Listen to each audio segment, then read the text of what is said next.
Oke, kita langsung aja untuk masuk ke sesi berikutnya, di mana nanti akan ada pemaparan hasil riset dan juga hasil trial dari research officer atau peneliti yang ada di Edu Farmers. Untuk sesi yang pertama, nanti kita akan masuk ke sesi terkait dengan kualitas benih dan juga perlakuan benih ya, atau seed treatment. Nah, untuk di sesi ini nanti akan disampaikan oleh Bapak Dian Nurdiana SP. Di Bapak Dian ini dia research officer di Edu Farmers International yang sudah banyak melakukan eksperimen dan analisis untuk meningkatkan keberhasilan dari budidaya tanaman khususnya jagung. Nanti akan disampaikan dua pemaparan. Yang pertama terkait dengan uji varietas berbagai macam varietas jagung.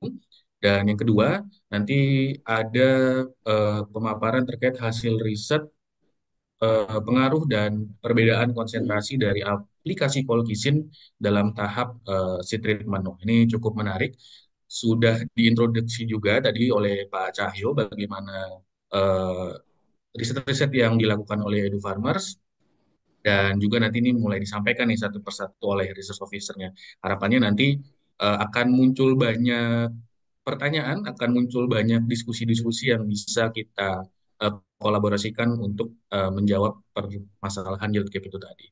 Oke, untuk mempersingkat waktu kepada Bapak Dian Nurdiana SP, saya persilakan. Baik, terima kasih Pak Baskara atas introduksinya. Eh, Pada kesempatan kali ini, izinkan saya, Dian Nurdiana, sebagai Research Officer. Sebagai Research Officer yang melakukan uji coba trial terhadap beberapa varietas jagung dan nantinya dilanjutkan dengan hasil dari trial ini kita coba melihat juga efek dari pemberian konsentrasi yang pada tahap seed treatment. Mungkin saya langsung kepada topik pertama yaitu terkait dengan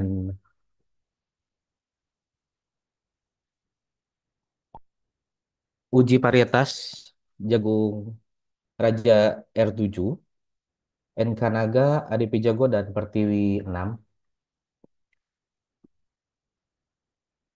Oh, jalan ya?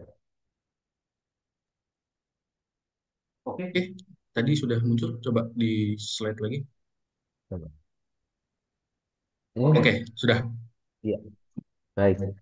Eh, Sebagaimana tadi juga disampaikan, pembicara Pak Cahyo menyampaikan bagaimana terkait dengan jagung di Indonesia.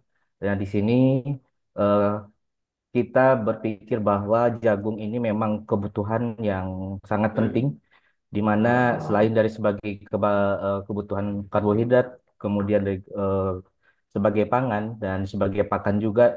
Nah, di sini juga tentu tadi sudah disampaikan juga sama Pak Egan bahwa jagung ini merupakan salah satu bagian dari bahan baku industri yang tentunya semakin industri berkembang maka permintaan ataupun produksi yang dihasilkan harus memenuhi atas permintaan yang terjadi di beberapa sektor yang tadi.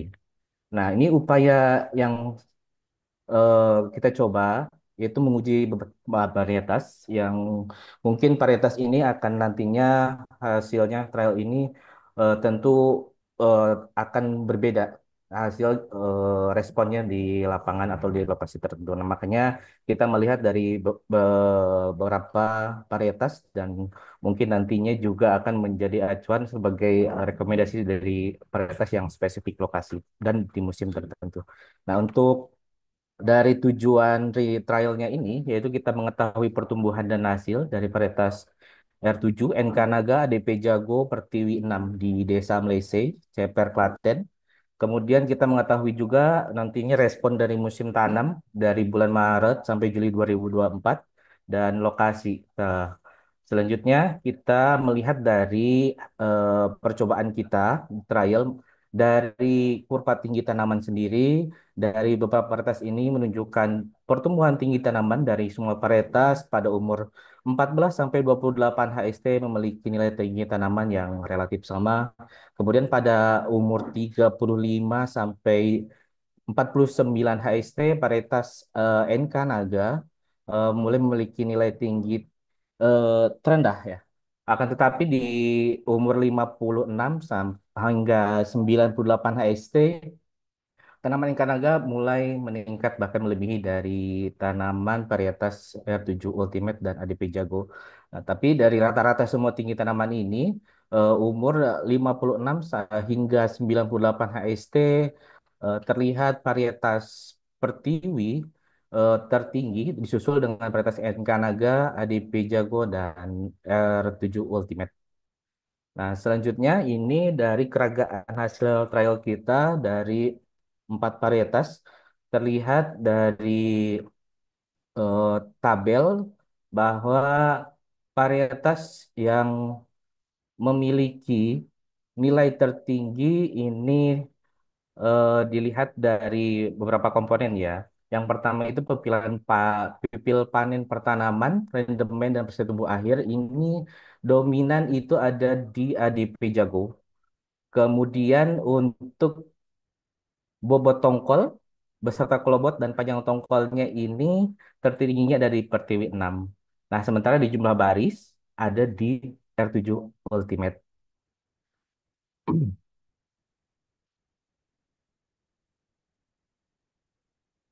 Nah, untuk produktivitas sendiri, eh, kita lihat bahwa di musim tanam Maret sampai Juli ini, ADP Jago memiliki nilai tertinggi mencapai 11,38 ton per hektar daripada varietas lain yang disusul dengan R7 Ultimate, kemudian NK Naga dan Pertiwi 6.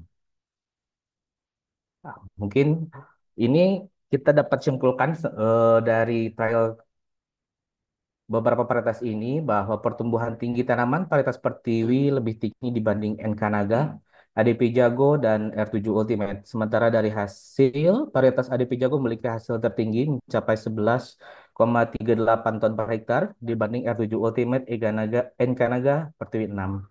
Dari keragaman hasil pada musim tanam Maret sampai Juli 2024 di Desa Mlese, varietas ADP Jago memiliki nilai tertinggi pada karakter produktivitas, pipilan panen, pertanaman, rendemen, dan persentase tumbuh akhir.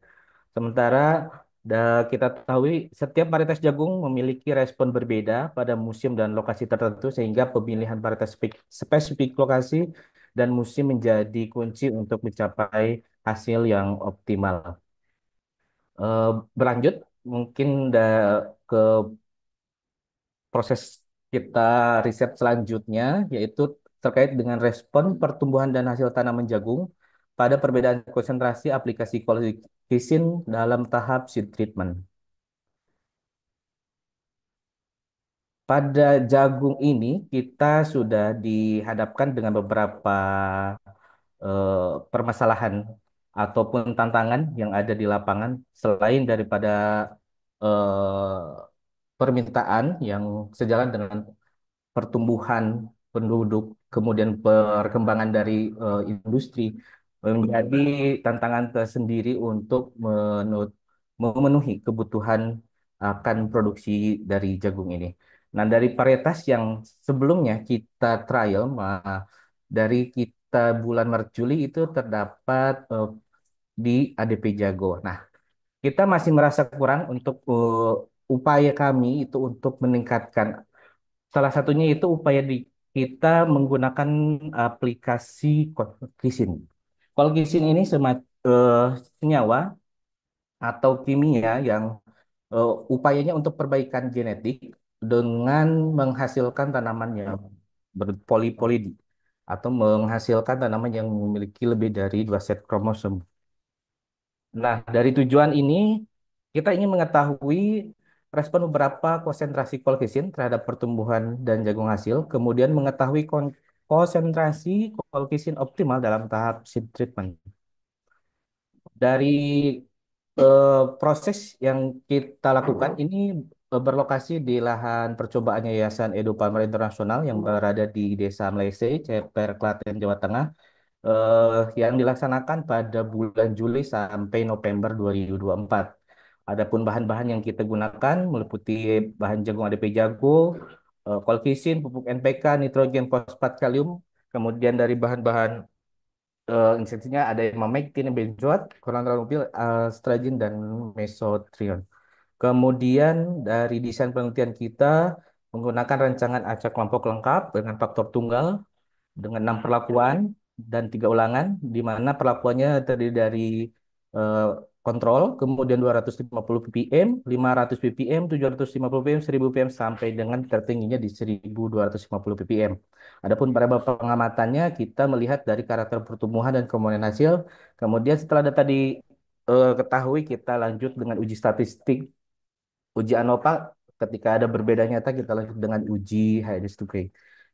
Untuk hasil, kita melihat dari data tabel berikut dari pertumbuhan dan yang komponen hasil, perlakuan dari 250 sampai 1250 menunjukkan bahwa tinggi tanaman berada pada konsentrasi 750 ppm dengan tertinggi mencapai 245,81 cm. Sementara pada diameter batang itu justru di 1000 ppm mencapai 21,32 mm. Bobot kering daun tertinggi di 750 ppm dan di bobot kering tanaman ada di 750 ppm mencapai 591,13 gram. Nah, dugaan kami dari data ini